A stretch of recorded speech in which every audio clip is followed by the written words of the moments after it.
বুড়ো না হওয়ার ফর্মুলাটা জানেন কি?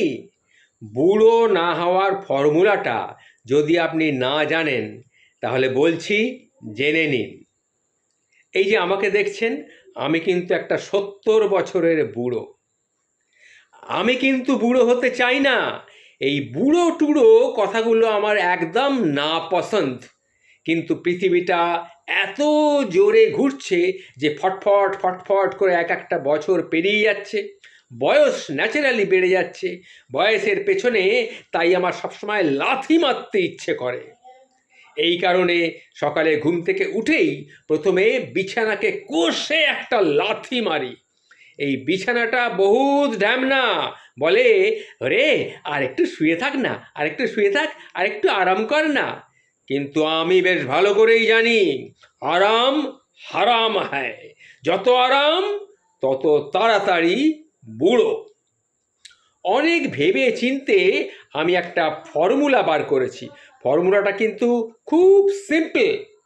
সব সময় ভাবতে হবে, hey man, never become old, you are always ever green and gold. বুঝতে পেরেছেন ফর্মুলাটা কি? প্র্যাকটিক্যালি বয়স যত বাড়বে, কিন্তু মেন্টালি বয়সকে তত কিন্তু রুখে দিতে হবে। সবুজ রঙে নিজেকে মাখিয়ে নিতে হবে। বয়স 70, তো মনটাকে 25 বছরের মতো করে রাখতে হবে। খুব সোজা। গাছগাছালি করো, নিন্দে থেকে সরে যাও, বউকে আদর করে জড়িয়ে ধরো, হঠাৎ যত বাজে শরীর লাগাও কাজে। উঠতি বয়সে সবুজ ছেলেমেয়েগুলো যখন দাদু বলে ডাকে, তখন একটু ব্যথা অবশ্য পাই। 19 বছরের লাস্যময়ী মেয়েটিকে বলি, ওগো শোনো, তুমি আমাকে ভালোবাসবে, নির্বিষভাবে মিশবে, এই বুড়োর হাত ধরবে, 1 ঘন্টা আমার সাথে গল্প করবে, আমার 25কে, আমার বয়সটাকে 25-এ ফেরত নিয়ে যেতে পারবে? যদি পারো তবে দাদু ঠাকো 1000 বার, আমার কোনো আপত্তি নেই। এইটুকু কথাটা আমি আমার 25 বছরের কোনো লাস্যমতী মেয়েকে বলে থাকি। আমার 5 বছরের দুষ্টু নাতনি আমাকে বলে, কি বলে, দান্তু। অর্থাৎ ছোটবেলা থেকে সে দাদু শব্দটা উচ্চারণ করতে পারতো না, দান্তু বলতো। সেই থেকেই আমার নাম হয়ে গেছে দান্তু।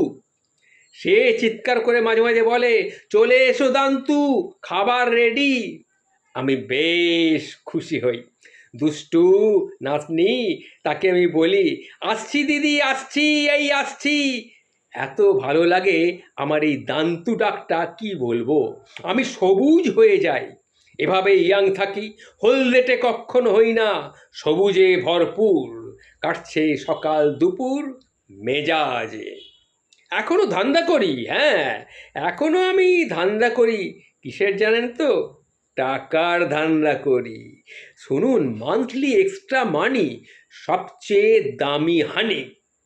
পকেটে টাকা তো মনটা ফুরফুরে, বয়স যায় উড়ে।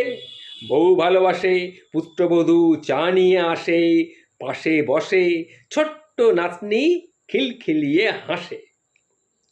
যে গোমড়া সে একটা বোকা দামড়া। সংসারে হাসতে হয়, যতই বুড়ি হোক বউকে জড়িয়ে ধরতে হয়। ছেলেকে বলতে হয়, আরে শোন, আগে আমি তোর বন্ধু, তারপরে তোর বাপ। পুত্রবধূকে বলতে হয়, তুই আমার এক্স্যাক্টলি ভালো মেয়ে, কোন মাছ তোর খেতে লাগে, ভালো লাগে বলে দে, আজ বাজার থেকে আমি সেই মাছটাই আনবো। আর নাতনিকে বলতে হয়, ও দিদি, তোমার কি খেলনা চাই? আশ্চর্য, এভাবেই আমি বেঁচে আছি। বয়স যত বাড়ছে ততই আমি ইয়াং হচ্ছি। হতাশা সরছে, আকাশ পরিষ্কার, বয়স পালাচ্ছে দুধদার। বলছিলাম না, বয়সের পেছনে আমি মারি কষে লাথি। মারতে পারছি ভাই, মারতে পারছি। আমার 70 বছর বয়সটা বলছে, তুই শালা নাম্বার 1 নচ্ছাড়, ছেড়ে দে, আমি পালাই। বাপ রে বাপ, তোর কি দম! তুই শালা বয়সের জম, যা চালিয়ে যা, তুই এইভাবেই চালিয়ে যা। মিথ্যে কথা এটা ঠিকই, শরীরকে কিন্তু বিশ্বাস নেই। এত কথা বলছি বটে, কিন্তু এই কথাটা সত্যি, শরীরকে কিন্তু বিশ্বাস নেই। কখন যে নাবিশ্বাস উঠবে, আছে কোনো ফিক্সড ডেট? তাই ভাই বোনেরা, আর করবেন না লেট। আমার সামান্য বুদ্ধিবোধ, তবু আমার স্বনির্বন্ধ অনুরোধ, ভালো লাগলে কথাগুলো নিয়ে নিন, আর ভালো না লাগলে এই শালার বুড়োকে ছুঁড়ে ফেলে দিন। দিচ্ছি না উপদেশ, আপাতত চলি, এখানেই শেষ। নমস্কার।